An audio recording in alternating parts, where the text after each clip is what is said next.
Hi, I'm Chad with Move For Guitar. This lesson is from our series, How to Read Music for Guitar. In this lesson, I'm going to explain the staff.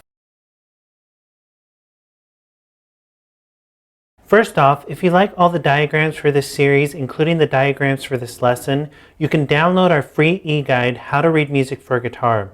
But I am working on it right now as I'm filming this lesson, so it might not be available as you're watching this lesson.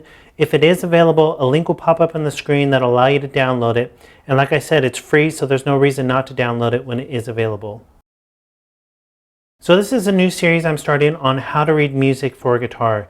And reading music, a lot of it is pretty universal between instruments, but there are differences between instruments. And since I teach guitar, everything will be based around the guitar. But I will be explaining elements that are universal between pitched instruments.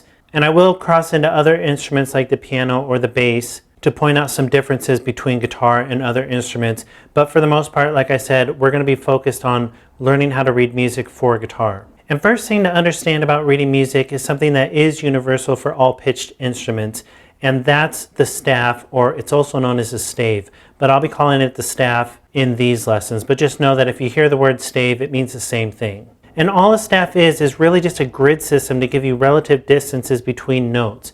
Before the staff was invented, there was no way to really know exact pitches of notes. For example, if you had notes written like this, just randomly on a piece of paper, you wouldn't really know. You would know maybe that this one was lower, then higher, then lower, but you wouldn't know what those exact notes were. And the staff gives you a grid for the notes to be placed, so it gives you a place to write them so that everyone will know exactly what pitch you're on. And the staff in itself doesn't give you all the information you need. You need something called a clef, which I'll talk about in the next lesson. The staff really just gives you relative distances between notes. For example, this note to this note to this note, you know the relative distance based on these spaces and lines, but you wouldn't know the actual note names without having a clef, which, like I said, I'll talk about in the next lesson.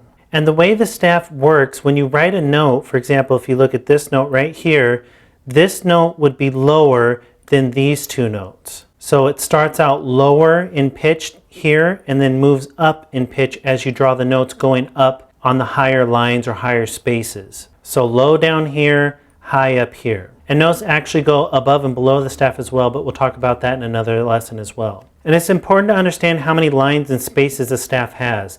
And there are 5 lines and 4 spaces.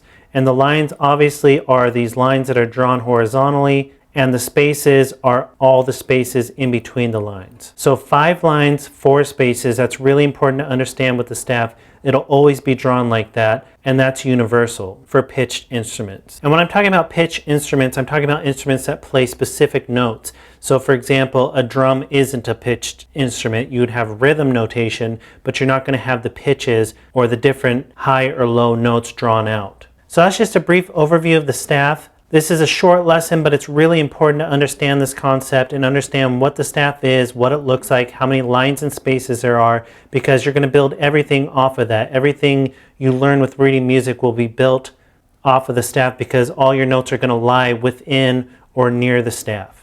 So go ahead and move on to the next lesson where I'm going to explain clef signs, which is a really important concept. And be sure to download the e-guide. Like I said, it contains all the diagrams for this lesson plus all the diagrams in the series, so it'll be really useful to you. And be sure to subscribe because we had at least one new lesson every day.